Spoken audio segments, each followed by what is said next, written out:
The former ministers of aviation and chieftains of the All Progressive Congress (APC), Fani Kayode, has said that any talk of the Southern presidencies that does not offer the Igbo the rights of first refusals for the positions of deceitful and unfair in a statement on Monday, while citing that the Southerners must learn to be fair to one another before they can be expected to be treated fairly by others. He disclosed that he is supporting the Northerners aspirants. He added that if you think that those in power will contemplate in giving power to an Igbo man, that means that you have no clue of what is going on in the country. He also said that both the PDP and APC have said no to an Igbo presidency, saying that although they have not said so publicly, that this is the directions of the both parties, just as he has said that if they continue on this path, the only options is for the presidency to go back to the north. He, however, added that if the Igbos were ready to become a president, they would have shown the love during the PDP presidential primary elections. Well, it is not fair to deny the Igbos, who has never produced a democratically elected president either. I wouldn't want to emphasize more about this particular interview. I want you guys to listen to its details in the video. Do you want me to be honest or just speak, political correctness here? But I choose to be honest with you. I choose to be honest with you. And for me to be honest with you, I have to go back a little bit. But let me start with the situation that we're facing in this country today. If you believe that those that are in power in Nigeria today would ever contemplate the possibility of giving power to an Igbo man in 2023 or thereafter, then you still haven't fully understood the challenge and the problem that we have in this country today. You need to understand that the mindset of some of these people, not all, some, but those that Buhari represents, that is his own clique within the Fulani ruling class, not all Fulanis, but his own clique, who are in power today. Their mindset is that the most dangerous people in this country and the people that they must suppress more than any other are the people of the Southeast. And you need to understand that before the Civil War, and I need to go back in history because that's a damn good question and it deserves a clear answer, a thorough answer. Let's go back a little bit.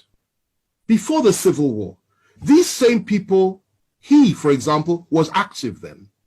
And you need to remember the role that they played on the night of July 29th, 1966, when the Northern Officers counter coup took place. And 300 Igbo officers were killed in one night, including an Igbo head of state. He was involved. And many of them that are running this country in that cabal today were involved or supported it. They said it was to pay back for what had happened in January 15th, 1966. Now, after that, what happened? The same people unleashed their people on Igbo civilians in the northern part of this country, and the figure that is often cited is 30,000 were killed. It's not true. Closer to 100,000. Not only were they killed, people, women had their stomachs cut open, and little babies were pulled out and their heads were dashed against the wall. That is what they did then in 1966, before the Civil War. And the Igbos were slaughtered like flies all over the north by these same people.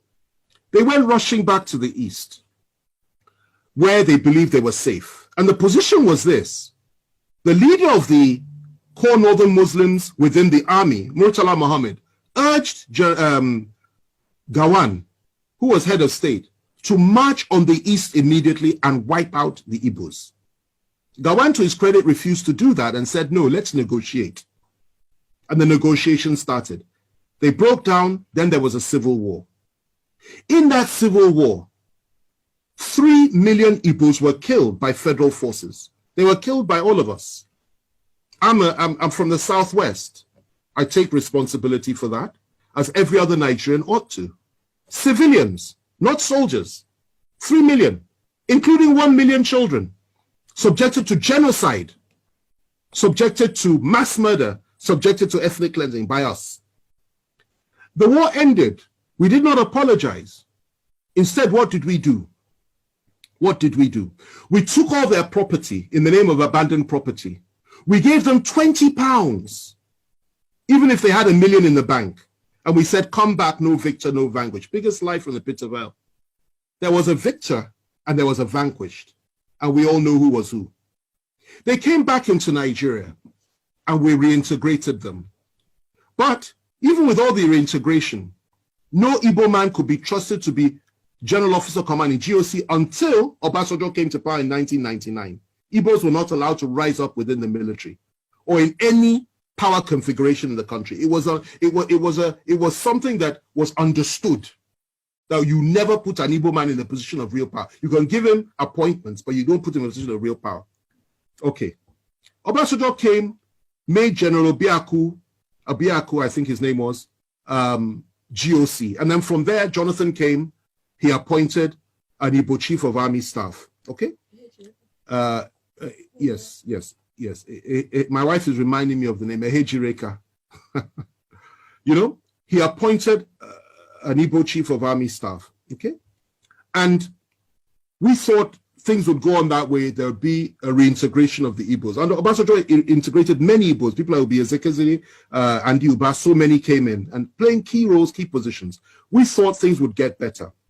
And unfortunately for us, though, in 2015, everything changed because Nigerians elected, in quotation marks, a man that had, again, I say it again, a different worldview and went back to the pre-1966 disposition and mentality of things. And that position was that Igbos cannot be trusted. Igbos have no rights. Igbos are members of the, he called them 5%, I believe, that didn't vote for him. And his mindset was he will teach Igbos the lesson of their lives. And he has done precisely that. If the killings had stopped then, I would have said, okay, fine. Everything we said is history. But sadly, it didn't stop. Igbo youths, IPOB youths, Igbo nationalists have been killed under this government. More have been killed than at any other time during this, apart from during the Civil War, under this government. Igbos have been hopelessly marginalized by the government.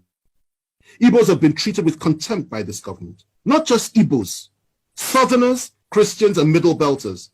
They've added that one as well. And that's what's going on. And what the Igbos were subjected to by all of us in 1966 is what we are all being subjected to now by those that are around Buhari. Now, going to your question, given all that, and before I come to that, let me just add this. IPOB says they want to have a referendum. They want the right to self-determine. And you label them as terrorists when none of them has ever carried a gun, as far as I'm aware. I was in prison with Nnamdi Kanu. I had extensive discussions with him. I got to know him. I understood his mindset, and I could feel his pain for his people. Yet they say they want to have a referendum. You say they're terrorists. Meanwhile, those that are butchering our people every day in the name of ethnic domination and hegemony, in the name of furthering the ambitions and the aspirations of Usman Dan Fodio and Sa'amadu Bello and Buhari himself, the three Mahdis, you don't call them terrorists. You pat them on the back, you refuse to arrest any of them. And you say what they're doing is okay. You encourage them. Okay?